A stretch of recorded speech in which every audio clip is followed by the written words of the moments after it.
4 రోజుల్లో దొంగతనం కేసును ఛేదించిన జిల్లా పోలీసులు. జోగులాంబ గద్వాల జిల్లా కేంద్రంలో జరిగిన భారీ దొంగతనం కేసును పోలీసులు ఛేదించారు. జిల్లా కేంద్రంలోని భీమ్ నగర్ కాలనీలో గురువారం 10వ తేదీన మధ్యాహ్నం రహమత్ పాషా డ్రైవర్ ఇంట్లో జరిగిన దొంగతనం కేసును పట్టణ ఎస్ఐ కళ్యాణ్ కుమార్ నేతృత్వంలోని పోలీసుల బృందం దొంగతనానికి పాల్పడిన వారిని అరెస్ట్ చేసి వారి నుండి బంగారం, వెండి నగలను రికవరీ చేశారు. ఈ సందర్భంగా ఎస్పీ తోట శ్రీనివాసరావు మాట్లాడుతూ దొంగల నుండి 9 తులాల బంగారం, 60 తులాల వెండి, 7,000 రూపాయలు, ఒక 2 వీలర్ సీజ్ చేసినట్టు ఎస్పీ తెలిపారు. దొంగతనం కేసును ఛేదించిన పోలీసులను జిల్లా ఎస్పీ శ్రీనివాసరావు రివార్డు అందజేసి అభినందించారు.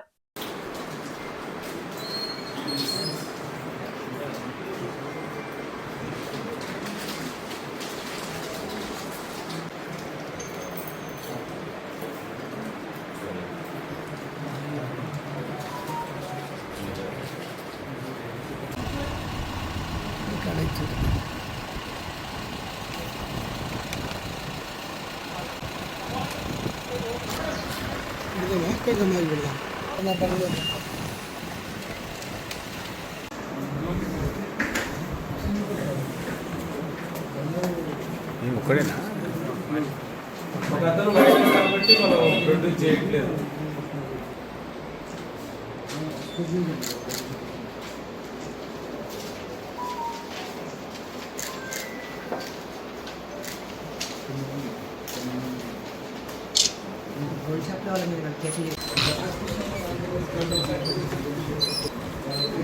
అన్న కూడా తీయగలదు, అన్న కూడా